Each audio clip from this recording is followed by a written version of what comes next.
오늘은 좀 부드러울런지 몰라도 아주 좀 재밌는 얘기를 할 거예요. 제목은 아주 묵직해요. 삶을 어떻게 살아야 하는가. 근데 삶의 본질적인 문제를 좀 생각해 보려고 합니다. 우리가 세상에 태어나지 않습니까? 근데 엄밀히 말하면 내가 태어난 거 아니에요. 태어나서 철들고 보니까 이런 세상이에요. 내가 뭐 남자로 태어나겠다 한 적도 없고 여자로 태어나겠다 한 적도 없어요. 아이들이 어느 정도 크고 자기 정체성이 생기면은 거의 대부분은 자기 자신에 대해 불만을 느껴요. 이름 바꿔달라 그래요. 촌스럽다 그래. 그리고 왜 이렇게 나는 생겼냐. 아무개는 보면 예쁘게 생겼는데 엄마 탓하고 그래요. 또 이제 요새는 또 왜 여자로 태어났느냐 그래요. 이래저래 만족스럽지 않죠. 또 좀 그러면 왜 우리 집은 못 사냐고 그런다. 사실 이런 질문은 답이 없다는 거 말하는 사람도 알고 듣는 사람도 다 알아요. 그래도 어쨌든 불만스러운 거예요. 삶이 왜 이러냐, 왜 살아야 하느냐. 실속은 없지만 이런 질문은 끊임이 없습니다. 그래서 오늘은 여러분이 나름대로 답을 가지셨으면 좋겠다. 나는 개인적으로 목사로서 만족해요. 행복하죠. 자, 좀 봅시다. 아무튼 세상 공평치 않아요. 그러다 최근에 제가 뜬금없는 생각이 들었어요. 요새 그 페미니스트 전성시대 아닙니까? 왜 하나님께서는 남자와 여자로 나누셨을까? 왜냐? 이 몸을 초월한 세계는요, 당사자 자체가 나는 남자다, 여자다 감이 없어요. 단지 하나의 인격체로만 존재합니다. 영혼의 세계에서는 남녀가 없거든요. 내가 남자다, 여자다 그런 느낌 없어요. 우리 이해하거든요. 근데 그럴 것 같아. 어째서 이 세상에서는 남자와 여자가 따로 있느냐. 이거죠. 여자들이 여러 가지로 생리적인 문제도 있고 등등의 불만을 토로해 왜 여자만 애 낳냐. 그럼 남자들 고민도 이만저만 아니에요. 사회에서 눈 뜰 쯤 군대에서 오라고 그래요. 그 스트레스 대단합니다. 남자는 일회용이에요. 여자는 대를 걸칩니다.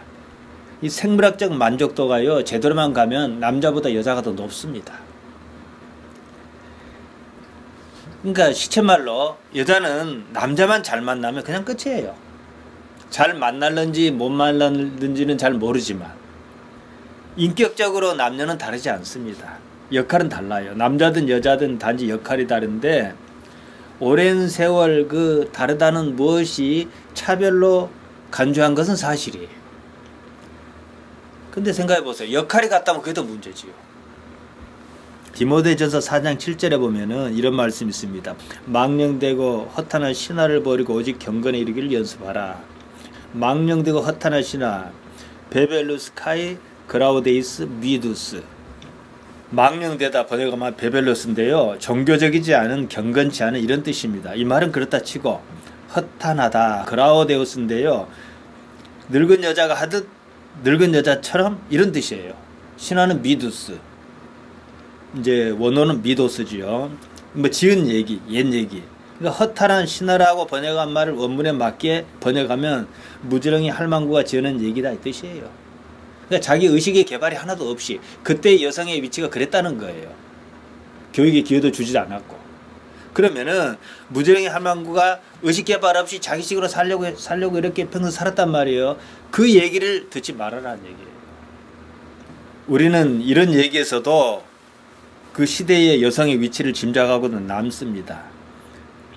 그 시대의 여자가 진 것 같지 않아요.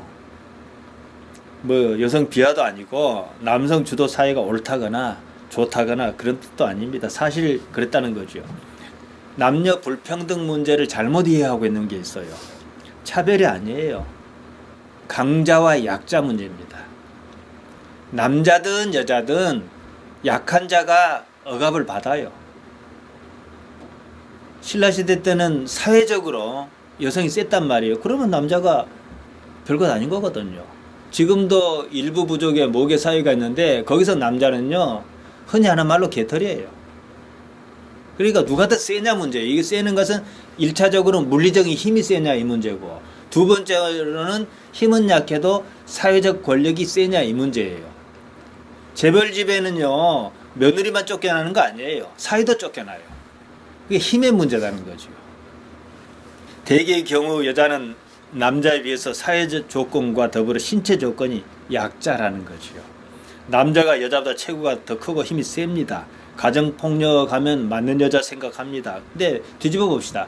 여자가 덩치가 다 커요. 힘도 더 세요. 그럼 누가 맞고 살겠어요? 남자가 맞고 살아요. 그 상황에서 남자가 맞고 사는 사회가 여자가 힘도 세고 출산과 양육도 하는데 힘도 세요. 근데 남자 힘이 약해요. 맞고 살아면 남자 뭐 하겠어요? 머슴살이 하는 거예요. 지금 이슬람 국가 일부에서도 여자아이가 초경을 이제 지나면은 돈 있는 늙은 남자에게 시집 보냅니다. 그 남자가 부인이 없는 것도 아니에요. 돈 많은 남자가 나이 어린 여자 여럿과 공식적으로 혼인관계를 맺습니다. 말이 결혼이지 인신매매거든요. 사회 풍토가 그렇다고 돈이 많은 사람이 있는데 자기 딸을 그런데 시집 보내겠어요? 결혼은 핑계지요. 이것은 남자 여자 문제가 아니고 가진 자와 가지지 못한 자의 관계 문제입니다. 부의 불균형, 힘, 돈의 문제입니다. 남성 중심 사회가 사회를 유지하는데 그나마 유리했기 때문에 그런 제도가 생긴 것이고, 아까 말씀드린 대로 일부 부족 국가는 여성 중심 사회가 그 사회를 유지하는데 훨씬 유리하거든요. 그러니까 외할머니, 어머니 이렇게 이어져요. 남자는 여자가 허락해야만 집에 올 수 있어요. 어느 시대든 그랬어요. 우리나라도 마찬가지입니다. 신부감이 없어서 동남아에서 수입 안 합니까? 여자 입장에서 그게 뭐 혼처가 좋을 일 있어요? 먹고 살기 힘드니까 그런 것이죠. 농어촌에서 그런 일이 유독 많은데요. 그런 일은 어느 세대도 아픈 얘기긴 하지만은 있었어요. 우리나라도 사진 보고 외국으로 간 적이 있었다고요. 유럽도 그랬습니다. 그러니까 어느 시대건 못 사는 나라에서 잘 사는 나라로 신부가 이동합니다. 남자의 용역의 가치는 뭐냐? 기본적으로 노동이에요. 힘이라고. 남자는 밖에서 벌어서 갖다 줘야 하는 거예요. 여자의 노동 가치는 뭐냐? 안살림이거든요. 왜 안살림이라고 여자가 해야 된다 그건 아닌데, 얘가 출산과 양육을 책임지려다 보고 가사 노동이 지금처럼 뭐 세탁기가 있는 것, 청소기가 있는 게 아니기 때문에 하루 종일 걸려요. 그러니까 애를 보면서 그 일을 할 수가 있는 거예요. 그러니까 남자가 당연히 돈 벌어다 줘야 하는 거예요. 이 구조예요. 근데 지금 어떻게 해요? 청소기가 다 해버려요. 애도 옛날처럼 많이 낳지도 않아. 그러니까 시간이 남는다고요. 자기 개발이다. 또 사회제도가 양육에 대해서도 공감을 하고 같이 책임지고 하니까 어떻게 해요? 그러니까 이제 자기 개발이라는 이름으로 직장을 나가죠. 직장을 나가면 돈을 더 버니까 더 행복한 생활을 할 수 있을 거다 이거죠. 근데 이런 것에 대해서 불협화음이 생기기 시작하는 거죠. 당연하지만 돈 있으면 더 재밌게 살 수 있지 않겠습니까? 돈 벌려 가 보니까 남자들이 다 차지하고 있는 거예요. 그럼 우리는 사람 아니냐 이렇게 나오는 거죠. 그래서 투표권이 나오는 거고, 투표권을 행사하겠다 그러는 것이고, 경쟁이 불가피합니다. 남녀 문제가 단지 남자와 여자 문제가 아니라 가진 자와 못 가진 자 문제로 보면은 훨씬 더 이해가 쉽습니다. 모든 관계는 거래입니다. 클레오파트라와 안토니우스가 어떤 관계를 맺었다는 걸 잘 알지요? 서로 가진 것을 교환했습니다. 뭘 교환했겠습니까? 권력과 사랑이겠지요. 말은 그럴싸하지만 거래예요. 이런 일은 지금 어디에나 실제로 일어나고 있습니다. 여기에 문제는 이성이 개입해서 그럴싸한 해석을 덧붙여준다는 거예요. 사랑이 어쩌고 그럽니다. 조건 없는 사랑 없습니다. 미모도 조건일 수 있고 돈도 조건일 수 있고, 어떤 남자는 진짜 못생겼는데 예쁜 여자가 그 남자를 못생겼다 생각 안 하고 잘 삽니다. 왜냐? 돈이 많거든. 그러니까 똑같은 조건인데 돈이 많으면 더 이뻐 보이는 거예요. 어째서 이런 일이 있느냐? 그 전에 이런 일은 유전 정보의 문제라는 거예요. 육체 노동력이 중요하던 시절, 노동시장에서 여자는 언제나 남자에게 밀렸습니다. 똑같이 한다 그러면 밀리지요. 내가 염전을 운영하고 있어요. 여자 쓰겠어요? 남자 쓰겠어요? 당연히 남자 쓰죠. 힘이 더 세니까. 그런 상황에서 남자는 자신의 힘을, 여자는 보다 쉬운 다른 방법을 선택하는 거죠.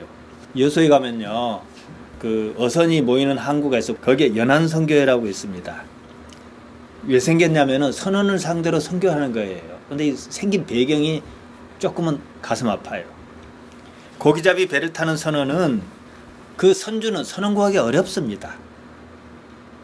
또 그 일 자체가 힘들어요. 낮과 밤이 없어요. 물때에 따라 일하고 낮이든 밤이든 고기가 안 잡히는 물때 시간에 자고 이런단 말이에요. 또 바다에 가서 여러 날 몇 달씩 있어야 해요.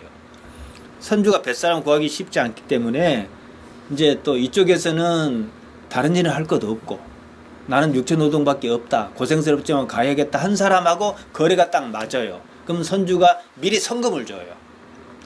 석 달이든 6달이든 성금을 준다고. 그리고 뭐 보름 후에라든가 한 달 후에 출항한다 이렇게 용역 계약을 하는 거죠. 어선이 출항하면 여러 달 배에 갇혀 살 것 아닙니까? 일도 고되고. 그런데 가기 전에 미리 받은 돈이 이제 호주머니에 두둑하니까 그 순간만큼은 이 돈이 나한테 행복을 주는 거예요. 근데 그 돈 따먹는 데가 따로 있어요. 근처에 이상한 술집, 언니들 짜르르기는 술집이란 말이에요. 사람 대접 못 받다가 거기 가니까 황제 대접을 하는 거예요. 돈 앞에 별짓 다 합니다. 김학의 앞에서만 그런 거 아니에요. 다 그런 일이 많아요. 어느 쪽이 잘했다 잘못했다 떠나가지고요. 부패하고 타락했던 로마 시대가 따로 없는 거예요. 가진 돈 다 퍼줍니다. 내 돈 내가 썼어. 문제는 없어요. 뭘 할 사람도 없고. 또 자기가 그걸 아깝다는 생각이 안 들어요. 왜냐 한 번도 그런 대접을 받아본 적이 없거든요. 그러다가 이제 고기잡이를 나간단 말이에요. 뭐 한 반년쯤 먼 바다에서 배에서만 땅도 못 뜯어보고 살다가 들어와요. 육지에 발을 디디는 순간 몸이 쑤시는 거예요. 게다가 지난번 누렸던 호사, 쾌감의 기억이 머리에 있습니다. 그러면 다음번 노무를 담보로 받은 돈을 또 갖다 쓴다고. 악순환이 일어나요. 한 보름에 그냥 써버리고 반년 일하자 괜찮습니다. 근데 문제는 나이가 든다는 게 문제였어요. 이 사람들은 정상적으로 일을 못해요. 그러면 결과적으로는 제일 싼 소주 마시면서 인생을 마쳐요. 이래서는 안 되겠다. 정상적으로 가정을 갖게 해주자. 이래서 연안선교가 생긴 겁니다. 제주도 서귀포 근처에 표선이란 마을이 있어요. 여기저기 막 다방이 들었었어요. 그 다방에서 커피만 팔았겠습니까? 사랑도 팔았지요. 40대 언니가 70 가까운 할아버지 팔짱에 오빠라 불렀단 말이에요. 그 말이 싫지 않은 거예요. 평생 처음이에요. 감귤농사 지은 돈 쏙쏙 빠져나갔습니다. 집집마다 할머니들 비상 걸렸지요. 늙은 당신 뭐 줬다 그러겠냐. 다 당신 돈 빼먹으려고 그러지. 소용없어요. 안다는 거예요. 평생 내가 언제 그런 대접 받아봤냐 이래요. 그리고 돈 뭉치 들고 갔어요. 마음에 없는 말인 줄 알아도 돈이 아깝지 않다 그랬습니다. 극단적인 상황 같지만 사실 그랬습니다. 사랑에는요 기술이 필요했어요. 할머니에게도 기술이 좀 필요합니다. 조선일보 방씨 집안에서 남편이 아내를, 자식이 어머니를 때리고 감금하고 결국은 죽음으로 내몰았습니다. 돈 문제였습니다. 사회에서는 폐륜이니 무엇이니 말이 많습니다. 사실 정도 차이지 다 그럽니다. 무엇이 폐륜이냐 그런 기준은 없어요. 어느 정도냐 이것만 있습니다. 로또 1등 맞으면 배우자부터 바꾸겠다 그럽니다. 그래서 이혼한 부부가 적지 않아요. 1등 당첨이 흔한 일 아니어서 다행이긴 합니다만은 모든 인간관계는요 거래입니다. 여러분과 저하고도 거래예요. 그것이 돈이 아닐 뿐이지. 줄 것이 없으면요 자식도 나 반기지 않습니다. 그러면 줄 것이 없어요. 인격적으로든 경제적으로든. 그거 뭐예요? 그냥 아버지고 그냥 엄마예요. 이건 나이 든 사람들 생각 잘해야 해요. 내가 쟤를 평생이 그렇게 키웠으니까 나를 그렇게 생각할 것이라 그 생각 버려야 해요. 돈이든 실력이든 인격이든 여건이든 무엇이든 있어야 해요. 그래야 좋은 관계를 유지합니다. 예수님께서 마태복음 7장 12절에 이런 말씀하셨어요. 그러므로 무엇이든지 남에게 대접받고자 하는 대로 너희도 남을 대접하라. 이것이 율법이요 선지자니라. 율법이요 선지자니라 그랬으니까 이건 대단히 중요한 말씀이다 이 뜻이거든요. 나는 남에게 무엇을 줄 수 있는지, 줄 것이 있느냐 이 말씀이지요. 이것이 율법이요 선지자라는 거죠. 부부관계도 마찬가지예요. 끊임없이 주는 것이 있어야 해요. 하나도 없으면 말이라도 좋게 해야 해요. 그래야 좋은 관계를 유지할 수 있는 거거든요. 깊이 들여다보면요 모든 생명체의 생존 시스템이 그렇다는 거예요. 무엇이 생존에 유리한가? 이 생존에 유리한 쪽이 아닌 쪽을 선택하면은 고통이 따라요. 다윈은 자연의 선택을 적자 생존이다. 우리가 잘 아는 대로 진화론을 말했습니다.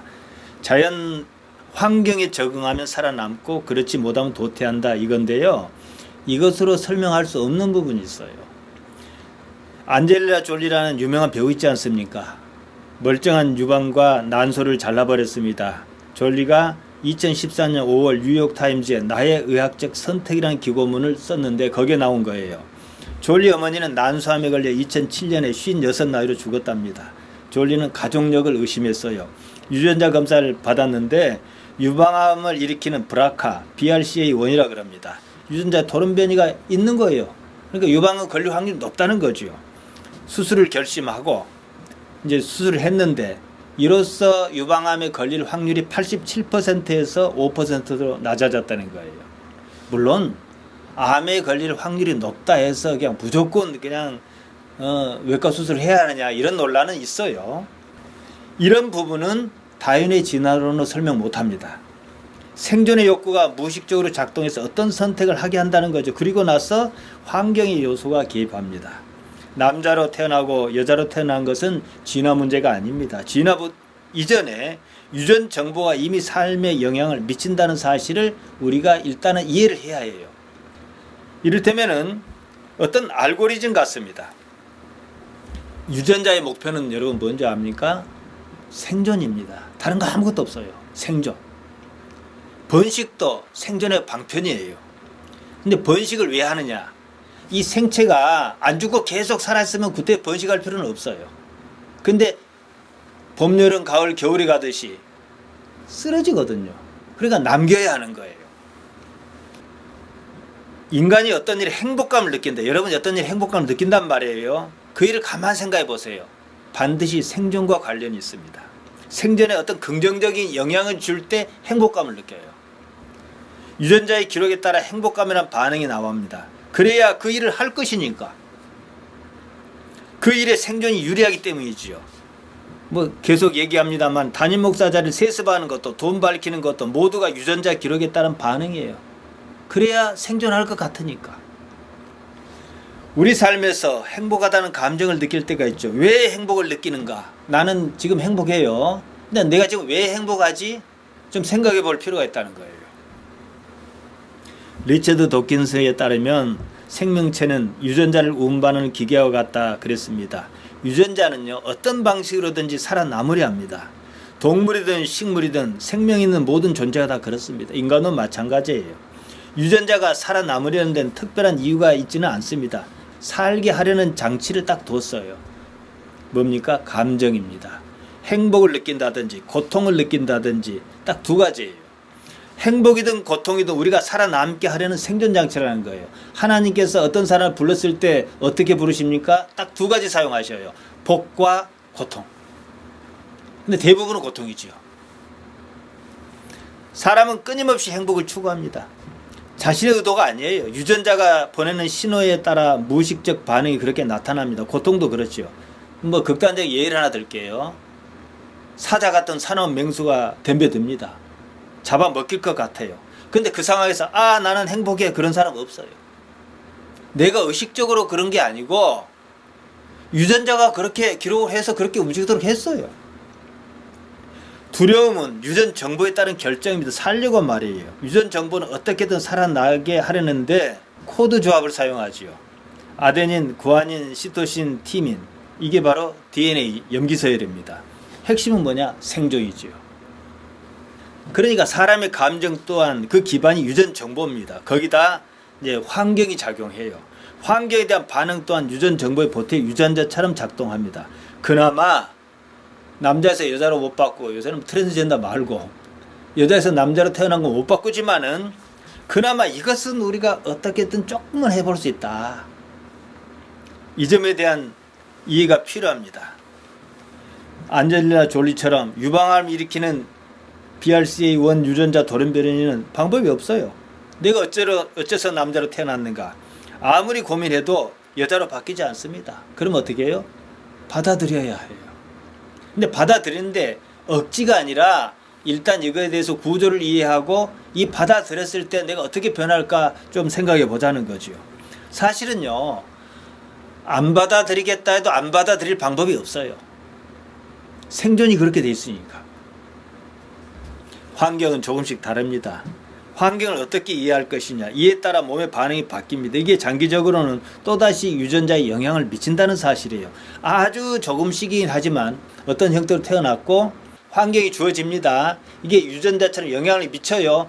여기까지는 내 의지의 개입이 없어요. 할 수가 없어요. 그렇지만은 이 환경을 내가 어떻게 이해하느냐는 내가 조금은 개입할 수 있다 이거예요. 근데 이 아주 조금이 어떤 사람은 이렇게 가게 하고 어떤 사람은 이렇게 가게 하고 나눈다는 거죠. 그래서 플러스 알파 형태로 다음 세대 유전자에 영향을 준다는 겁니다. 비만이라든가 당뇨라든가 암 같은 질병을 말할 때 가족력이란 말 쓰지 않습니까? 환자와 같이 사는 사람의 의학적 내력을 말합니다. 유전자 구성과 생활 습관, 삶의 환경을 포함합니다. 우리는 유전자 정보의 구성을 바꿀 수는 없어요.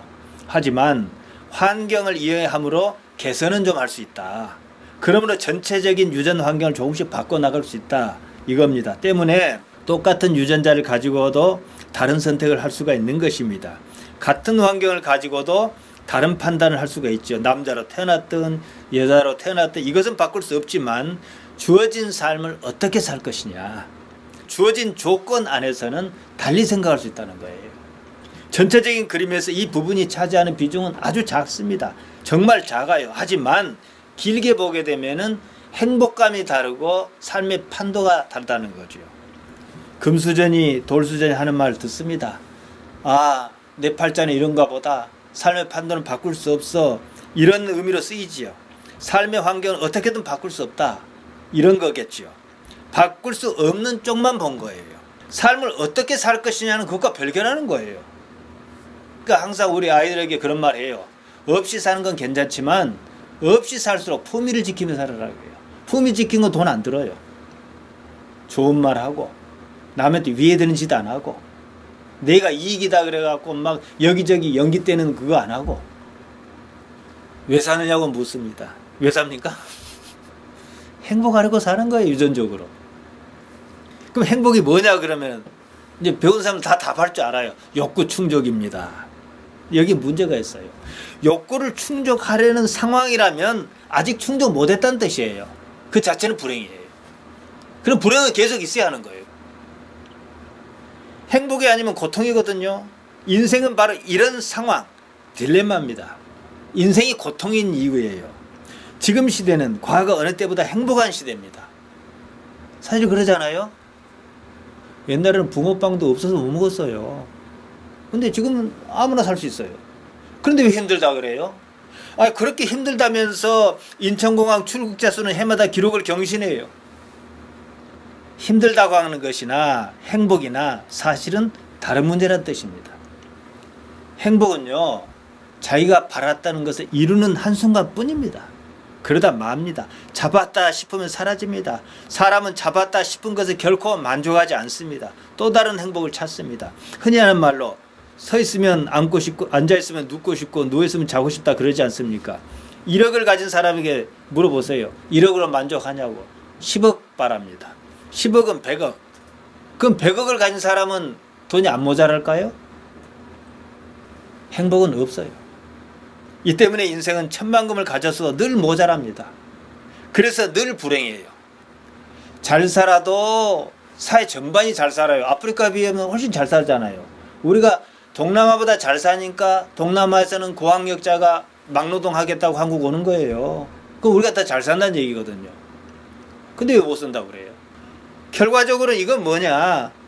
행복이라는 이름을 갖고 불행이라는 환상을 그려놓고 불행에 빠져 사는 거예요. 그러면은 결론적인 말씀이지만은 그 사람의 인생에서는 행복이 차지할 확률은 적습니다. 내가 내 살고 행복하다고 느끼고 내 의지를 거기에 맞춰 살 때 그나마 부자가 될 확률도 그 사람이 더 높아요.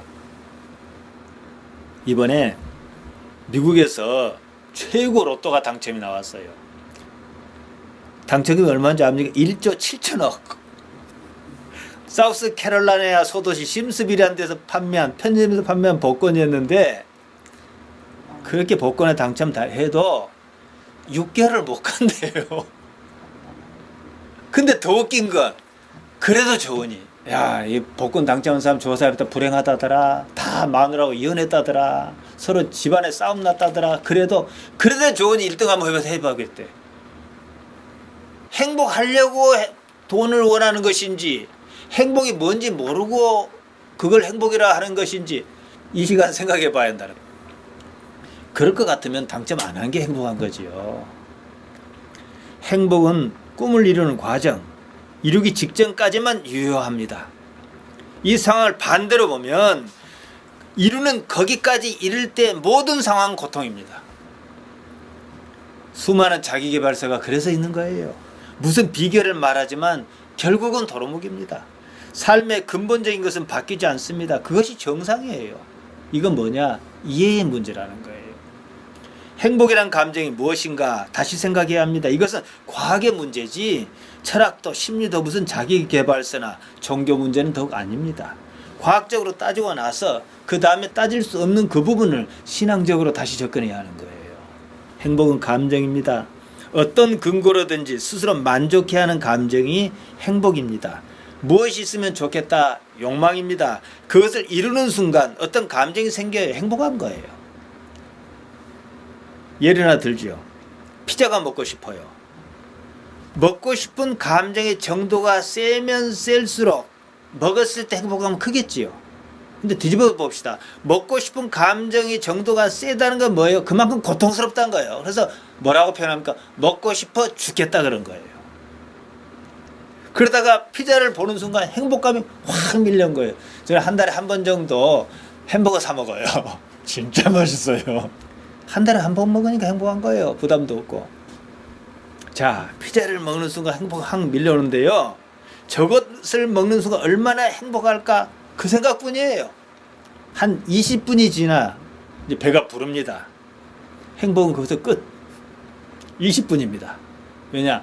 위장이 보내는 포만감의 신호를 내가 받아들이고 이제 맛을 떨어뜨리고 멈추라 그런 거예요. 그러니까 행복하다는 나의 감정은요 헛거예요. 내 감정 아니에요.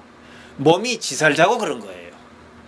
지난번 내가 영에 대해서 4번에 걸쳐서 했죠. 객체 입장에서 나를 볼 때 오히려 더 잘 보여요. 몸이 지살자고 저걸 먹으면 맛있겠다. 군침이 돈다. 똑같은 거예요. 뭐 침 도는 게 이제 나한테 물어보고 침이 돕니까? 행복의 반대 감정, 고통도 마찬가지입니다. 생물체가 생존하고 번식하는데 필수 요소예요. 맹수가 다가와요. 거기서 불안감을 느끼지 않고 아주 행복해하는 사람이 있다 칩시다. 그 사람은 그날 거기서 끝나요. 생존이 가능하지 않다 이거죠. 그러니까 고통을 느껴서 하는 거예요. 배가 고픈데도 사회에서 따돌림 당하는데도 좋아하는 사람이 싫다고 하는데도 고통이 없는 사람이 있다 그럽시다. 그 사람은 살아있지 않습니다. 살아있다 해도 살아있을 이유가 없어요. 행복이든 고통이든 생존에 유리한 쪽으로 반응한다는 거예요. 말씀드린 대로 하나님께서는 복과 징계로 사람을 이끄시지요. 복이든 징계든 지향하는 바가 똑같아요. 하나님 말 잘 듣게 하는 거예요. 행복이든 고통이든 지향하는 바가 똑같아요. 어떻게 하면 이 몸이 자살할 마음을 품지 않게 할까? 나 더 이상 안 살고 싶어. 이런 마음 품지 않게 할까? 이거 하려고 그런 거예요. 어째서 맛있는 음식을 좋아하는가? 직장에서 승진을 원하는가? 애인이 있으면 하는가? 그러면 행복하기 원해서 그런다 그래요. 사실은 아니에요. 여느 동물과 마찬가지로 그런 일에서 행복을 느끼도록 이전 정보가 그렇기 때문이라는 거예요. 뒤집어 봅시다. 그런 일에서 행복을 느끼지 않는다면 살 이유가 없습니다. 살고 싶지도 않아요. 그게 고장 나면 이제 우울증이라든지 해서 어떤 선택을 하는 경우가 있지 않습니까? 이거는 뭐냐? 결국은 생존. 대를 물려가면서 생존. 번식의 문제입니다. 행복이든 고통이든 그런 감정은 유전 신호에 따른 겁니다. 동물과 달리 인간은 생각합니다. 생각하는 갈대를 안 합니까? 이성이다 그 말이에요. 문제는 이성이 이런 상황을 가지고 장난친다는 게 있어요. 이성의 기능은요, 변명하는 거예요. 이미 벌어진 일을 그럴싸하고 해요. 물론 인간과 달리 동물은요, 그런 상황에 대한 어떠한 생각도 이해도 없죠. 여기서 인간 삶이 복잡한 거예요. 이런 고통은 인간만 있어요. 그래서요. 피자를 먹고 싶다는 욕망이 있습니다. 욕망 그 자체는 어떻게 말하든 고통입니다. 고통을 해소하는 과정을 행복이라고 느끼는 거죠. 거기에는 어떤 나의 의지도 개입해 있지 않다는 거죠. 그러니까 동물적 반응이다. 누군가 좋아하는 사람을 만나도 똑같아요. 동물적 반응이에요. 그것이 나의 생존에 유리하니까 내가 그런 반응을 보이는 거예요. 사람이 저마다 잘나서 세상 사는 것 같습니다. 자기 의지로 사는 것 같아요. 그 이면에 다른 생물학적 조건이 사람을 움직인다고 한번 생각해 보세요. 이게 중요합니다. 오늘 제가 말씀드리는 것은요. 나를 움직이는 것이 내 안에 있다고 생각해 보세요. 그럼 나는 어떻게 살아야겠는가? 감정이라 표현한 모든 것은 실상 나의 감정 아닙니다. 이 생물체의 감정이에요. 유전 정보란 알고리즘에 따른 거지요. 생존하게 하려고 말이죠. 한 개체로서 영원히 존재하지 않기 때문에 번식이라는 방법을 선택합니다. 자식에 대한 집착이 그렇습니다. 상황이 생존에 유리하면요, 유리할 때 행복감을 느낍니다. 반대로 생존에 불리하면 고통을 느낍니다. 행복과 고통이란 감정은 단 하나의 지향점을 가져요. 생존입니다. 음식이 없으면 배고픔을 느껴요. 고통이죠. 친구가 없으면 외롭다고 느낍니다. 고통이에요. 애인이 없어요. 쓸쓸합니다. 고통이지요. 어떤 감정을 느낀다는 그 말, 나의 동물체의 요구입니다. 생존을 무시하면요, 아무런 일이 없어요. 죽으면 다 나야 하거든요. 거기에 다른 문제가 있습니다. 이 행복감이 결코 지속적이지 않다는 거예요. 월급이 오르면 행복합니다. 그렇다고 월급이 계속 오를 수도 없어요. 나는 무슨 특혜를 받았는지 매달 계속 오르면 행복할까요? 그러지 않다는 거예요. 이거 분명히 인식해야 해요. 매주 로또 1등에 당첨합니다. 행복할까요? 인간은 예상의 기능은요, 똑같은 형태가 반복적으로 일어나면은 그 취급 안 합니다. 그럼 행복 안 해요. 어차피 또 당첨될 거. 그러니까 재벌가의 자녀들이 마약하고 좀 약한 프로포폴하고 뭐 어떻게 보면은 종교인으로서는 한 생명체가 불쌍하다는 느낌이죠. 사실은 기회가 있다 그러면은 이걸 가르쳐 줘야 해요. 그래야 가진 자로서 가진 건 가진 거고 행복은 또 별개 문제거든요. 그래야 건강한 판단을 하거든요. 따라서 행복 마이너스 고통 뭘 것 같아요? 0이에요. 제로섬이에요. 행복과 고통이 시소 이쪽 끝 저쪽 끝에 앉아 있어요. 이것도 내 마음대로 안 돼요.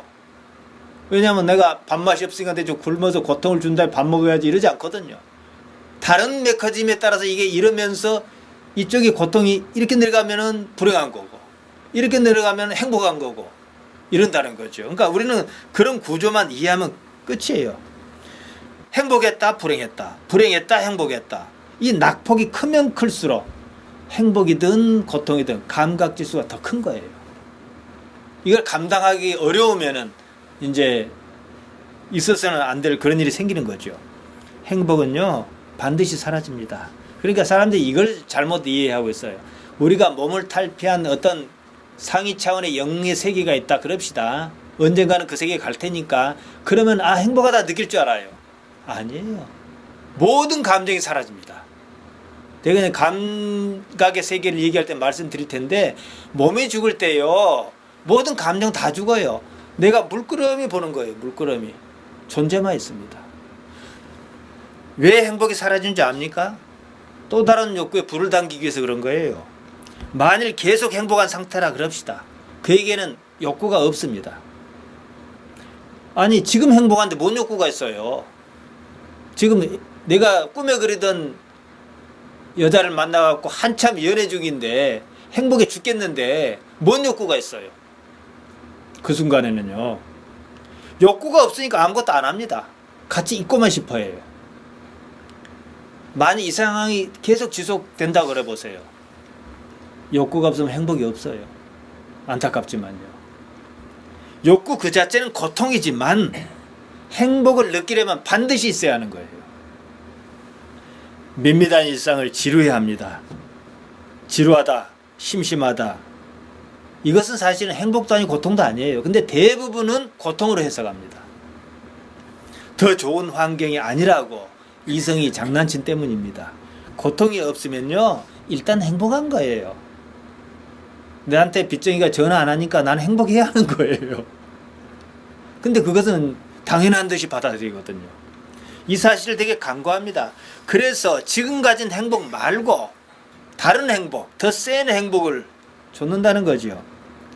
그러다 보면 어떤 일이 터집니까? 김학의 별장 사건 터지는 거예요. 그 필연적인 얘기입니다. 그들은 지금 얼마나 고통스럽겠습니까? 많은 고통스럽고 그만큼 행복을 미리 소진했어요. 사람에게서 행복감이 사라지지 않고 그대로 있다면 무슨 일이 날까요? 아무 일도 안 합니다. 생존이 불가능합니다. 자연이 그대로 두겠습니까? 만족을 모르는 사람이요, 더 열심히 삽니다. 우리가 2002년 월드컵에 열광했어요. 히딩크 감독이 뭐라 했습니까? 나는 계속 배가 고프다. 만족을 모른다는 뜻이거든요. 근데 거의 감춰진 이면 보통 다 그러거든요. 만족의 가능성이 있을 때는 나는 그때 행복할 것이니까 행복이라고 해석해야지 이거지, 실상 지금은 불행한 거예요. 홍명보가 승부차기에 공을 딱 넣는 그 순간은 세상과 바꿀 수 없는 쾌감이 확 솟아날 거예요. 그때뿐이라는 거예요. 만족을 조차 무엇인가 더 열심히 합니다. 그러니까 나는 만족을 모르는 사람이다 그러면 이걸 에너지로 사용해야지 불행하다고 할 이유는 없다 이거예요. 하지만 어쨌든 만족하지 않은 꼭 그만큼 고통도 함께합니다. 크게 만족하고 크게 고통받을 것인가, 작게 만족하고 작게 고통받을 것인가, 이게 문제입니다. 여기서 종교가 나온 거예요. 불교의 사성제 고진별도가 이겁니다. 고타마 시타르타 이 부처님, 이분이 진짜 대단한 분이에요. 이분이 없이 산 사람은 아니거든. 인생 고통이다 결론을 냈단 말이에요. 그러니까 불교의 핵심이 인생 고통이란 깨달음이 있는데, 절에 간 사람은 이거 깨닫자고 가야 해요. 고통이 어디서 오느냐? 집재, 끝없는 애집, 사랑에서 집착하는 것인데요. 애집을 멸해서 열반에 이르자, 이거거든요. 거기서 무소유든 명상이든 다 나오는 거예요. 수행이든. 이 세상에 고통이 없다면 행복도 없습니다. 행복이 없었다면 고통도 없습니다. 지옥이 있다면 거기는 고통이 없는 데일 가능성이 높습니다. 왜냐? 고통이 없어야 행복도 없으니까요. 대한항공 조씨 집안에서 우리가 느끼는 그런 고통이 없습니다. 대신 우리가 쉽게 느끼는 그런 행복도 없어요. 소소한 것에 행복이 없는 거예요. 붕어빵 하나 없고 이 사람들이 행복하다 하겠어요? 그래서 삶이 짜증스럽습니다. 그러니까 옆에서 자기 마음에 들지 않게 조금만 잘못하면은 막 험한 얘기가 막 나가는 거예요. 지옥은요, 행복이 없는 데가 아니에요. 같은 상황을 가져 더 많이 고통을 느끼는 데입니다. 천국은 고통이 없는 데라기보다도 똑같은 상황에서 행복을 더 크게 느끼는 데다 이거예요. 바리새인이 예수님께 여쭈었습니다. 하나님 나라가 어느 때 임하느냐 물었습니다. 예수님께서 답하셨지요. 누가복음 17장 20절 21절에 보면 이렇게 나옵니다. 하나님 나라는 볼 수 있게 임하는 것이 아니요 또 여기 있다 저기 있다고도 못하리니 하나님 나라는 너희 안에 있느니라. 천국이 지금 여기 있다 그 말씀입니다. 다른 데서 찾지 말아라는 거예요. 여기서 천국을 발견 못하면 영원히 천국 발견 못합니다. 행복에는 이유가 없습니다. 무슨 이유 때문에 행복하다면 그 이유는 사라질 것이 분명하고 그 이유 때문에 고통을 느껴야 합니다. 욕망에 대해서 말씀드린 적이 있습니다. 욕망은 여러 가지가 아니에요. 욕망은 그 자체 단 하나입니다. 따라서 여러 가지라고 생각하면 답이 없어요. 다른 욕망으로 얼마든지 대체가 가능합니다. 에덴 동산 이후 지금까지 인류와 함께한 욕망이 있습니다. 성욕입니다. 하나님께서 어째서 생육하고 번성하라 하셨는지 이해가 갑니다. 욕망의 해소 방법을 말씀하신 것은 아닌지 싶어요. 아무것도 하지 않는 일이 불행하지 않다면 반대로 아무것도 하지 않는 일로 행복할 수도 있다는 말이에요. 이것이 틈새입니다. 일상의 삶을 행복으로 느낀 데는 아무런 문제가 없다는 사실입니다. 바로 이것이 제가 말씀드리는 부분이에요. 여기서 우리는 왜 살아야 하는가 이 의문을 품어야 해요. 원론적인 문제지요. 세상은 공평하지 않습니다. 정의롭지 않아요. 열심히 노력하는 데서 잘 사는 것도 아닙니다. 나쁜 사람이 잘 먹고 잘 사는 경우가 많습니다. 그 때문에 남이 뭐라 하든지 말든지 세상을 함부로 사는 사람도 들어 있어요. 어떤 철학자가 있다 그럽시다. 범상치 않습니다. 세상을 통달한 사람이다. 그럽시다. 지금까지 제가 말씀드린 것 이상으로 깨달았습니다. 그가 세상을 어떻게 살까요? 통달했어요. 어떻게 살까요? 두 가지 삶이 있어요. 하나는 고다마 시타르타가 그랬듯이 그런 삶입니다. 다른 하나는 죽은 듯 사는 삶, 그냥 삶은 삶인데요. 왜냐? 세상 아무것도 아니니까. 그러다 정 지루하면은 이 사람 어떻게 해서 그냥 나 간다 하고 죽어버릴 거예요. 일반적 관점에서 본다면 세상을 더 살 이유가 없는 거예요. 살아봐야 고통뿐이거든요. 그러면 고통을 어떻게 없이 할 것이냐 하니까 삶 자체를 부정하든지, 부정을 두 가지예요. 그냥 삶만 부정하고 수양을 계속 하든지 받아들이든지 삶을, 아니면은 생명 자체까지 부정해 버리든지. 삶이 아무것도 아니다 그렇게 생각하면요, 절로 들어가는 것이 좋은 선택입니다. 삶이 그냥 놀이다 그렇게 생각하면 무엇을 이루고 또 도전하고 거기서 성취감을 느끼고, 성취감을 요만큼 느꼈다면 크게 생각하고, 그렇게 사는 것도 방법입니다. 욕망을 불행으로 생각할 이유는 없습니다. 보통은 그런저런 생각 없이 산다는 거, 저는 이 부분을 제일로 싫어합니다. 원한다고 쉽게 이룰 수 있는 것도 아닌데요 말이죠. 살아있으니까 사는 거예요. 그런 사람 죽지 않으니까 살 뿐이지요. 무엇을 위한 삶은 없습니다. 설령 민족의 독립을 위하여 또는 사회 정의를 위하여 사는 삶이라 할지라도 내 영혼에는 아무런 유익이 없습니다. 국가를 위해서는 잘했겠지만 말이에요. 그런 일은요, 의미가 있으려면은 단지 옳기 때문에 하는 일이어야 한다는 거예요. 내가 이것을 함으로 어떤 걸 얻을 것이다, 그게 아니라는 거예요. 지난번 설교에 제가 세례 요한 얘기를 한 것 같습니다. 세례 요한이 옥에 왜 갇혔냐면요, 헤롯과 헤로디아의 부정을 지적한 일 때문이었습니다. 헤롯이 자기 동생 빌립의 아내 헤로디아와 결혼해 버렸어요. 얼마나 그런 일입니까? 요한이 옳지 않다 지적했습니다. 그러니까 헤롯도 요한을 싫어했지만 헤로디아가 더 싫어했어요. 요한을 죽이고자 하되, 성경이 이렇게 써 있어요. 요한이 이제 죽기 전에 감옥에 갇혔습니다. 내일 죽을는지 모레 죽을는지 몰라요. 불안합니다. 생각해 보세요. 세례 요한이 뭐가 불안하겠어요? 자기가 죽을 줄 모르고 당신 잘못했어 했겠어요? 근데 왜 불안해요? 이 부분을 이해를 못 하더라고 사람들이. 바로 이 문제지요. 자기가 왜 옥에 갇혔는지, 어떠한 상태인지 예수님께서 알고 계실 거란 말이에요. 아무 말씀도 없는 거예요. 그러니까 요한이 그분에게 신들매도 감당치 못하겠다고 자기가 고백했던 그분이 어떻게 하실 줄 알았어요. 아무것도 안 하는 거예요. 위로 편지도 안 보냈어요. 면회도 안 했어요. 예를 들자면요. 그럼 뭐예요? 그러니까 요한은 예수님에 대해서 어떤 그림을 갖고 있었다는 거예요. 그러니까 그림이 안 맞는 거예요. 이게 어긋나고 있는 거예요 지금. 우리가 알다시피 요한은 정의의 선지자입니다. 거칠 것이 없었습니다. 광야에서 외치는 자의 소리라, 이런 얘기를 들었습니다. 그런 사람이 무슨 목숨 구걸하겠다고 그런 거 아니에요. 자기 신념이 있었어요. 신념 때문에 당신 잘못했어요. 그러면 나쁜 사람입니다. 그 앞에서, 그래도 독재자 앞에서. 그럼 독재자가 가만두겠어요? 감옥에 가다 놓지? 무슨 이유를 대서 죽이려 할 거 아니에요.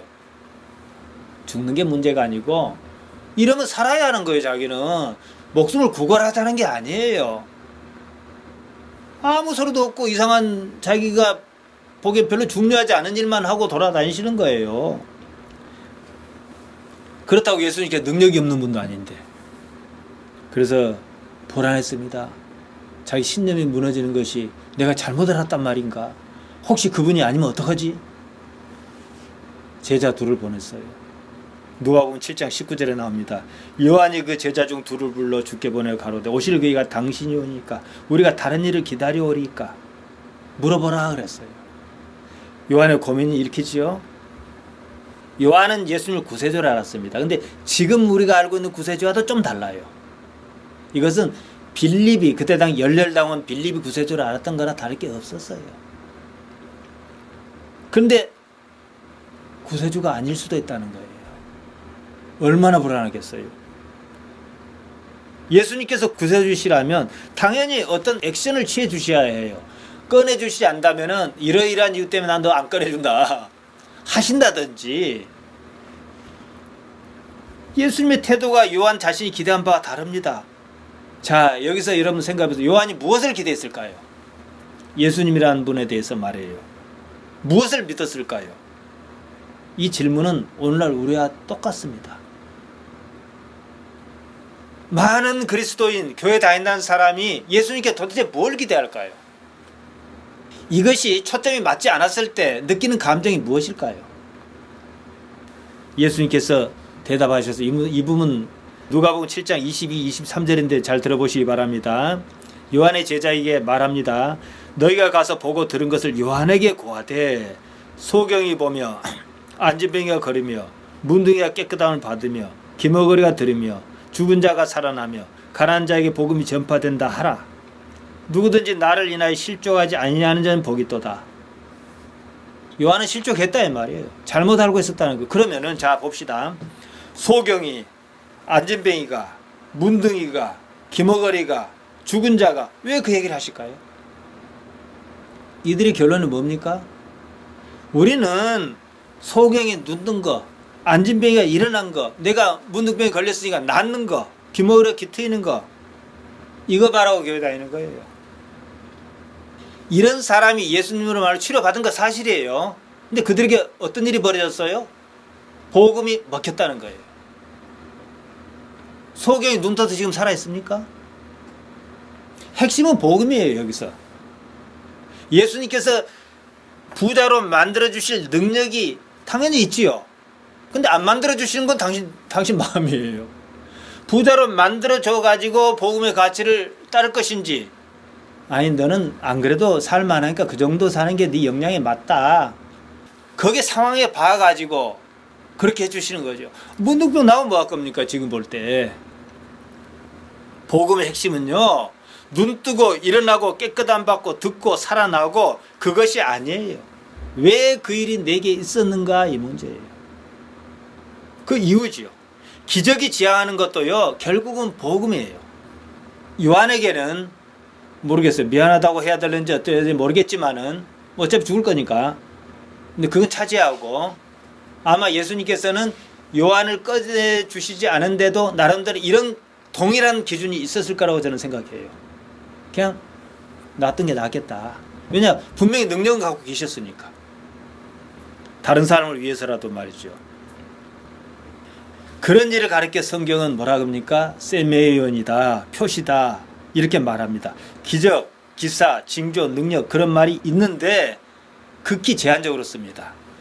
테라스란 말이 있습니다. 기적과 기사, 징조를 말합니다. 영어로 미러클이죠. 디나미스가 있습니다. 이거 다이너마이트가 이게 어원이라 그럽니다. 힘, 권능, 능력, 기적, 일이 쓰이고, 다오마란 말이 있습니다. 경이적인 일을 말합니다. 그럼에도 불구하고 대부분의 기적을 세메이온이라고 쓰고 있다는 거예요. 표시라 쓰고 있다는 거죠. 복음을 가리키는 표시다 이거죠. 우리가 그토록 원하는 복도 세메이온의 범주 안에 듭니다. 한마디로 복 그렇게 받아도요, 죽기는 마찬가지입니다. 그 복 가지고 영원한 나라에 들어가지도 않아요. 그러니까 신호예요. 저는 뭘 경험하고 싶으냐, 작은 일을 하잖아요. 여기서 저는 개인적으로 지금도 행복합니다. 개인적으로는 식구에게 못 해주는 부분은 좀 안타깝긴 하지만은 개인적으로 아무런 의심 없이 행복해요. 이 일 자체도 그러지만은 일의 결과가 나한테는 사실 상관없는 거예요. 왜냐, 무엇을 이루겠다, 그 목표가 나한테 있는 게 아니니까요. 내가 단지 하는 거, 그리고 내가 그 일에 대해서 그 가치를 확신하기 때문에 들을 게 있는 사람에게 전하는 것만 내가 할 일인 거죠. 나로 인하여 실족하지 않는 자라 그러셨습니다. 요한이 지금 예수님으로 실족했다 그 말씀입니다. 요한은 정의를 말했습니다. 예수님께서는요, 사회 정의 구현을 위해서 이 땅에 오시지 않았습니다. 이게 중요한 거예요. 교회가 아무런 조건 없이 밥도 퍼줄 수 있고 사회활동할 수 있습니다. 거기는 다른 목적은 필요하지 않습니다. 그렇게 하는 것이 옳으니까 할 뿐이에요. 담지 토론 하나 더 난다면은 하나님 때문에 하는 일이어야 한다는 거예요. 요한은 이 땅에서 의미 있는 가치 있는 일을 했습니다. 칭찬할 만합니다. 아무나 못하는 일입니다. 그럴지라도 하나님 나라에는 합당하지 않다는 거예요. 왜냐? 초점이 안 맞으니까. 그래서 요한의 제자가 떠난 후에 이제 예수님께서 당신의 제자들에게 이렇게 말씀하시는 거예요. 왜 떠난 후에 했을까? 이 사람들이 말을 못 알아들었을 수도 있겠지만 아무튼 자부전 떠난 후에요. 이 사람들은 그 가치를 갖고 있거든요. 누가복음 7장 28절입니다. 내가 너에게 말하노니 여자가 낳은 자 중에 요한보다 큰 이가 없도다. 이 지구상에서 가장 위대한 사람이다 이 말이에요. 요한이. 그건 인정하셔요. 왜냐면 옳은 일을 하고 약대 가죽 털옷을 입고 광야에서 외치는 자로 살았고 죽음을 두려워하지 않았으니까. 하지만 하나님 나라에서는 극히 작은 자라도 저보다 크다 그랬어요. 세상과 하나님 나라는요 가치 기준이 다르다는 거예요. 우리가 무슨 일을 한 이유는 단순합니다. 그냥 옳기 때문이며 하나님 때문이라는 거예요. 내가 무슨 결과를 기대하고 이런 일을 했다 그러면은 그 결과는 아까 말씀드린 대로 욕망, 행복과 고통에는 유전자적인 동작에 불과한 거예요. 저는 이걸 갖다가 철학자 칸트의 정언명령으로 간혹 설명합니다. 지금 제가 문목사가 하는 말로 하자면 지금 해야 할 일을 하는 것 뿐입니다. 아무런 목적 없어요. 하나님 때문에 말이에요. 다른 일이 없죠. 아무리 옳다 싶은 일도 그 결과를 내가 정하면 하나님 일 아니에요. 기대는 할 수 있겠지만 내가 정하면 하나님 일 아닌 거죠. 어떤 나쁜 독재자가 있습니다. 그가 죽어야 정의로운 세상이 올 것 같습니다. 나의 목표는 그의 죽음입니다. 근데 아무도 그에게 못 달라드는 거예요. 나는 신앙 양심을 걸고 저를 죽이겠다 했어요. 그런 사람 누굽니까? 디트리 보네퍼입니다. 근데 하나님의 은혜로 전방도 못 사고 잡혀버렸어요. 만약에 우리가 그럴 수 있고 그런 입장이라면 예수님의 십자가는 왜 지셔야 합니까? 예수님께서요. 이 대속교리 때문에 십자가 사건에 본질이 묻히고 말았어요. 저는 대속교리가 맞다 틀리다를 얘기하는 거 아닙니다. 비중을 거기다 넘어둔 나머지 십자가 사건의 본질이 묻히고 말았어요. 그 때문에 이단도 생겼어요. 구원파 같은 이단도. 물리적으로 누가 누구를 대신해 죽을 수 없는 거예요.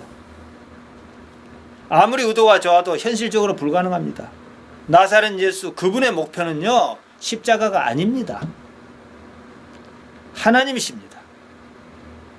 아니 그분의 목표가 십자가였다면 왜 지지 않게 해달라고 밤새도록 땀방울이 마치 핏방울처럼 맺혀 떨어지도록 기도하셨겠느냐는 얘기. 우리도 그런 기도 하거든요.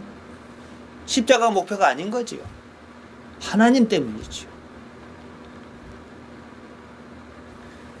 예수님께는 나사렛 예수님 그분께는 십자가를 지고 싶지 않았어요. 당신 마음은요. 하나님께서 응답 안 주시는 거예요. 그래서 받아들인 거예요. 이게 능력입니다. 저도 하나님께서 문목사 너 어떤 삶을 선택할래? 지금까지 나이 든 건 그렇다 치고 세상 사람하고 어떤 형평성 문제가 있기 때문에 니를 20년 30년 젊게 줄 수는 없고 그 대신 돈이 많게 해준다든지 어떤 직업을 갖게 해준다든지 할 수는 있다. 그럼 저 이거 안 하죠. 예를 들자면요. 그러니까 그런 건 우리 선택 문제가 아니에요. 나는 지금 내게 주어진 이 삶을 어떻게 살아낼 것이냐가 하나님 때문이에요. 이게 내가 할 일이에요. 일상적인 일이라도 마찬가지예요. 성경은 이것을 말합니다. 십자가 문제 아닙니다. 하나님입니다. 우리가 만일 하루를 더 살아야 한다면 하나님 때문이어야 해요. 삶의 관점이 세상에서 하나님으로 바뀌어야 합니다. 우리 신앙을 말합니다. 우리가 흔히 알고 있는 성경 인물 중에서 신앙이 가장 좋은 사람이 누구일까요? 우리가 알고 있는 사람 중에서 욥이지요. 에녹 같은 사람은 신앙 행위에 대한 기록이 없으니까 우리가 단정 못해요. 어떻게 하나님 마음에 드셨는지 그래서 죽음을 겪지 않고 데려가셨는지 잘 모르겠단 말이에요. 아브라함도 좌충우돌 좀 있었고 뭐 야곱은 말할 것도 없었고 그랬단 말이죠. 욥은요 우리가 알고 있기로 단 하나의 단점도 없었어요. 욥기 1장 1절 이렇게 말합니다. 우스 땅에 욥이라 이름하는 사람이 있었는데 그 사람은 순전하고 정직해. 이것만 해도 잘한 건데 하나님을 경외해서 악에서 떠난 자더라. 대충 악한 일을 안 한 사람이라면 이런 말 안 할 거예요. 그러면 욥이 자손이 없어가지고 자손 달라고 신앙심 좋았냐? 그것도 또 아니에요. 남자 7에 여자 3이 있었습니다. 그러면 하도 가난하기 때문에 하나님 잘 믿으면 돈 많이 줄까 싶어 그랬냐? 그것도 또 아니에요. 부자였습니다. 화목하고 가정도 잘 꾸렸어요. 자식들끼리 맨날 싸우니까 그러지 않게 해달라고 하나님 신앙 잘했냐? 그것도 아니에요. 생일 같은 일도 하고 잔치가 있으면 모두 함께 모였습니다. 즐거운 일이 혹시 하나님께 범죄하지 않았나 하고 스스로를 살폈습니다. 욥기 1장 5절은 그 상황을 이렇게 전합니다. 그 잔칫날이 지나면 욥이 그들을 불러다가 성결케 하되, 자, 욥도 욥인데 부르면 오라 그러면 또 와요, 자녀들이. 그래서 성결케 하고 아침에 일어나서 그들의 명수대로 번제를 드렸으니 이는 욥이 말하기를 혹시 내 아들이 죄를 범하여 마음으로 하나님을 배반하였을까 함이라. 욥의 행사가 항상 이러하였더라. 다 거쳤다 이거예요. 신앙이면 신앙. 부는 아까 뒤에 또 뭐가 몇 마리 막 나옵니다. 자녀도 7남 3녀예요. 게다가 자녀들도 화목이에요. 잔칫날 지나고 하나님께 제사하자 그러면 다 와요. 하나도 안 빠지고 다 와요. 뭐가 부족해요? 근데 그에게 없는 게 딱 하나 있었습니다. 뭘까요? 고통이었어요. 그래서 고통 있는 거예요. 딱 없는 그거. 감사하게도 어쨌든 욥은 실족하지는 않았어요. 그래서 욥기 42장 5절에 이렇게 말합니다. 내가 주께 대하여 귀로 듣기만 하였사더니 이제는 눈으로 주를 배움나이다. 흔히 하는 말로 몸이 천냥이면 눈이 900냥이라 안 그럽니까? 듣는 하나님보다 보는 하나님이 훨씬 더 강력하겠지요. 욥기 42장 10절은 욥의 상황을 이렇게 결론적으로 전합니다. 여호와께서 욥의 곤경을 돌이키시고 욥에게 그전 소유보다 갑절을 해주신지라. 단지 2배겠습니까?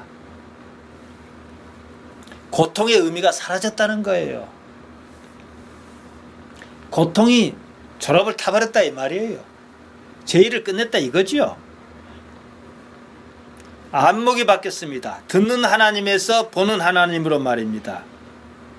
무엇이 그랬습니까? 고통이라는 거예요. 고통이 당연하다는 뜻이 아닙니다. 우리가 고통을 어떻게 볼 것이냐 이걸 말씀드리는 거예요.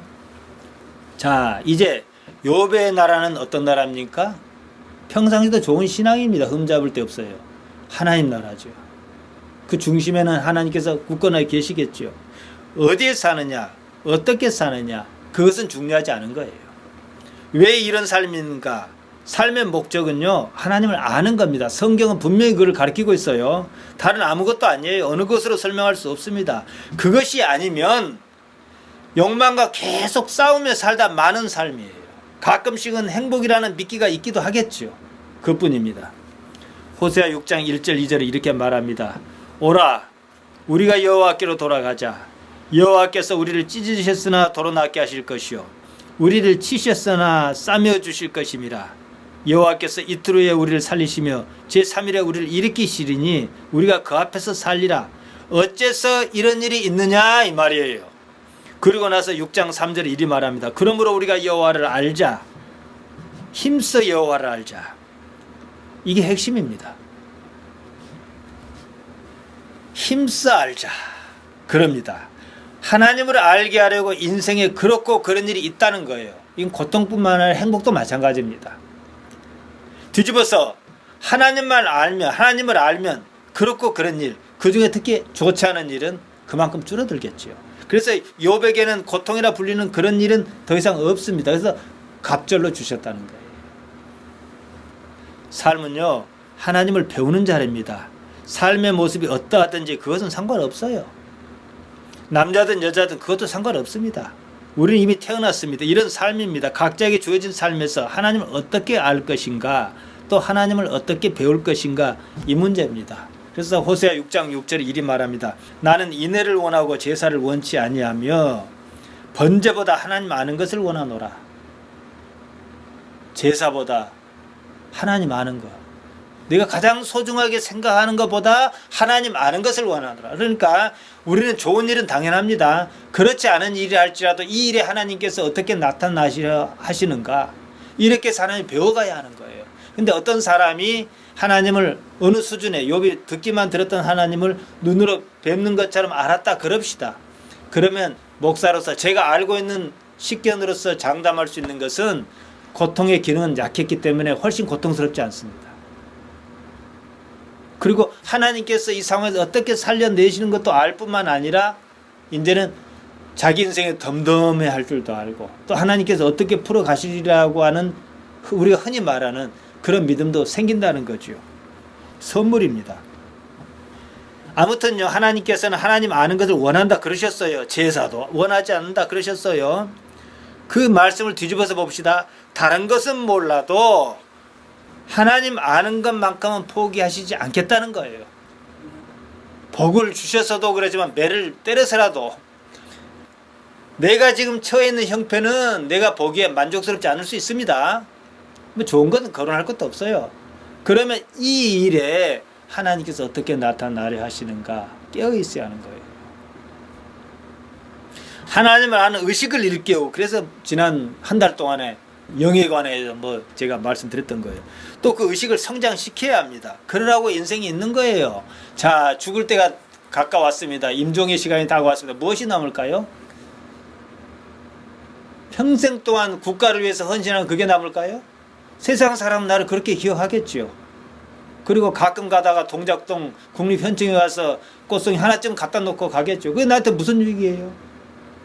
죽을 때 남는 것은요, 하나님 한 분밖에 없습니다. 여기에 부끄러움이 없어야 해요. 그리고 그래야 한다 이렇게 하면은 그 목적의식인데, 하나님은 목적의식으로 자리 상관없습니다. 그러나 이제 아직은 살아있는 목사가 할 수 있는 축복의 말은 뭐냐? 삶이 바뀌기 시작한다는 거예요. 그리고 오래 안 가면 좀 익숙해져야 해요. 제가 지난 시간에 영이란 무엇인가에 대해서 말씀드렸습니다. 이후에 세 주에 걸쳐 영상으로 설명했습니다. 삶에서 고통을 없애는 방법은 단 하나입니다. 일단 고통의 기능을 이해해야 해요. 뭡니까? 생존. 누가? 나의 유전자가. 내가 아니에요. 그러니까 우리는 어떻게 해요? 주어진 환경, 예수님처럼 설령 말이에요. 십자가를 져야 하는 환경에 놓였다 할지라도 그것이 하나님과 관계가 있다는 사실을 내가 안다면, 싫지만 첫째 할 일 뭡니까? 기도는 해봐야 해요. 주여, 저희가 다른 방법 없겠습니까? 해야 하는 거예요. 그래서 그래, 그럼 내가 다른 방법을 모색해봐라. 그럼 아유 감사합니다. 열심히 살겠습니다. 이러는 거고, 아니 없어? 그러면은 뭐라 기도해야 할까요? 그러면 질 수 있는 능력을 주옵소서 이래야 하는 거예요. 여러분, 이성에게 속지 마시기 바랍니다. 이성의 기능은요, 어떤 일이 벌어진 후에 변명하는 겁니다. 삶에 무슨 의미가 있는 것처럼 포장합니다. 그런 것도 없습니다. 욕망과 성취, 고통과 행복, 시소게임입니다. 고통 없이 행복 없고 행복 없이 고통 없습니다. 어느 한쪽 없이는 다른 한쪽도 없습니다. 천국과 지옥, 지옥 없는 천국 있고 천국 없는 지옥 있을까요? 그러면 선하디 선하신 하나님께 지옥을 왜 만들어 두셨어요? 그 연희동에 사는 그 나쁜 사람 가다 놓고 그 고통 속에 있는 광경을 보고 즐거워하시려고 만들어 두셨을까요? 사람들이 하도 안 믿으니까, 하도 이해를 못하니까. 예수님께서 그런 천국 말씀하신 적 없고요. 예수님께서 그런 지옥 말씀하신 적 없습니다. 다만 그때 당시 통용하는 말로 울며 이를 갈미 있으리라 이 얘기는 하셨어요. 무엇을 해야 행복하다면 그 일을 이룬 후에는 어떻게 할 것이냐, 그 문제가 있죠. 한도 끝도 없습니다. 또 다른 일을 이루어야 행복해요. 이성이 장난만 안 치면 좀 이해가 쉽겠는데 장난을 잘 칩니다. 아무것도 하지 않아도 불행하지 않다면 반대로 아무것도 하지 않아도 행복할 수 있다는 얘기입니다. 일상의 삶을 행복으로 느낀 데는 아무런 문제가 없습니다. 삶의 사실을 안다면 삶에서보다 행복을 느낄 수 있습니다. 밋밋하고 평범한 삶이 주는 일상의 행복은 우리 욕망을 실현하는 데서 얻는 그런 행복이 아닙니다.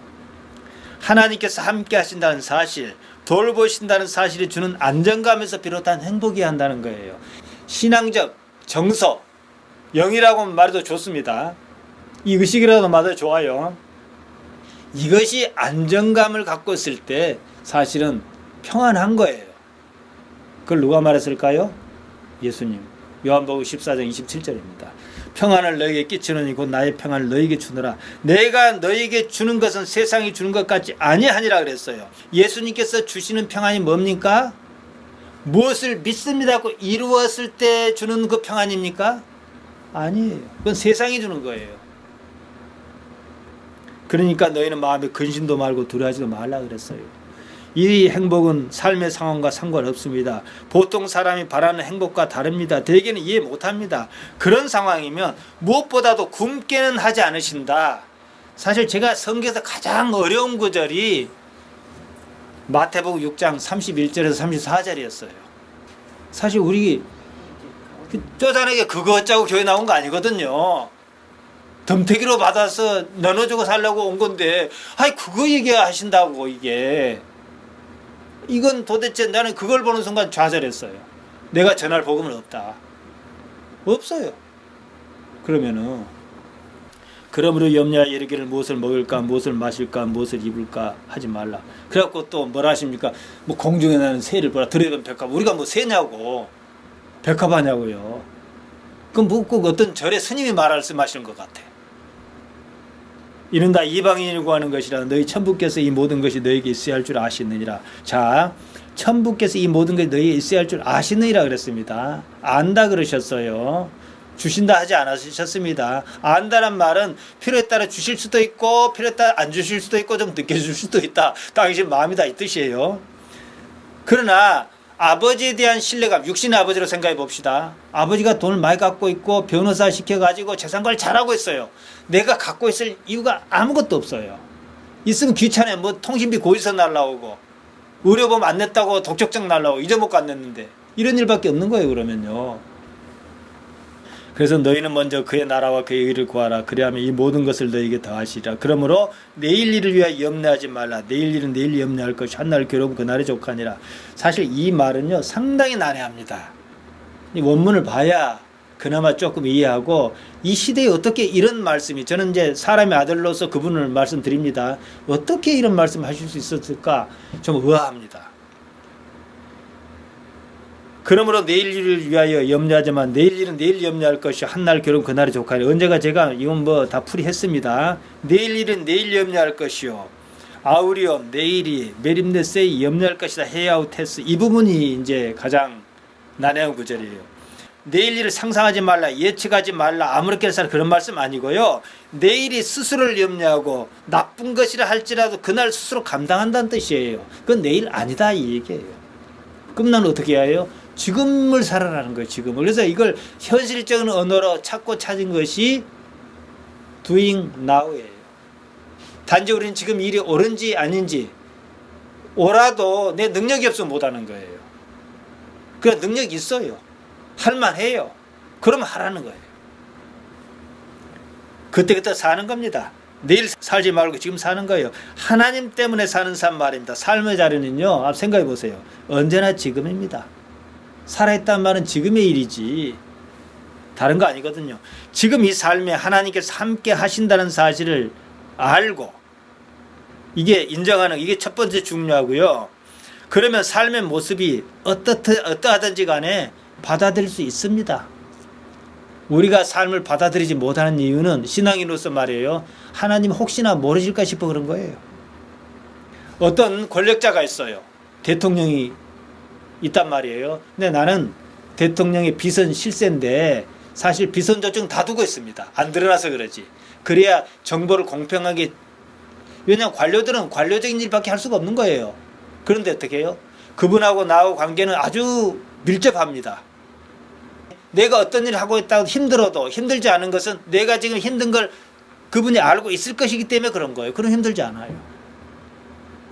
믿음이라는 게 뭡니까? 피스티스, 신뢰하다는 건데, 아까 제가 말씀드린 그런 과정이 왜 필요하냐 그러면은 하나님과 내가 하나인 경험에 거의 가까운 경지에 이르러야 하기 때문에 그런 거예요. 지금 내가 하는 일을 하나님께 알고 계시는 거예요. 뭐가 문제입니까? 문제 없어요. 생리적인 욕구 때문에, 유전자의 요구 때문에 기분이 좀 좋았다가 안 좋았다 할 수는 있지만은 더 이상 확산하지는 않는다는 거죠. 마치겠습니다. 제가 드리고 싶은 말씀 뭐냐? 그러면 간혹 가다가 이제 그럼 어떻게 하라고요? 지금 내 삶이 죽겠는데요. 이렇게 질문할 수 있거든요. 그래도 이제 죽겠는 것은 내일 죽어도 괜찮고 모레 죽어도 어차피 죽기로 한 것은 괜찮아요. 오늘은 살아있으니까 말씀드린 대로 이 일에 하나님께 어떻게 관계하고 계신가 하고 깨어있는 연습을 조금 하실 필요는 있어요. 그러면 하나님께 어떻게 이끌어 가신가. 저는 목사이기 전에 한 사람의 신앙인으로서 하나님의 피조물로서 감사하게 생각한 거 정말로 제 삶이 감사해요. 페이스북에 여러 개를 쓴 것은 남들은 아 저런 사람도 있다 뭐 이렇게 좋게 해석할 때 그럴 수 있겠지만은 그걸 기대한 거 아니에요. 내가 어떻게 살았다 이걸 인정해 달라는 거 아니에요. 나는 지금 삶에 만족하니까 이 삶을 좀 더 들여다 볼 수 있으면 나한테 오고, 당신의 여건과 나의 여건 또 다르니까 당신의 여건을 차원 높게 바꿔보라. 이 말씀은 하고 싶은 겁니다. 이 삶을 하나님께 어떻게 이끄시는지 지켜보는 삶을 살기를 바랍니다.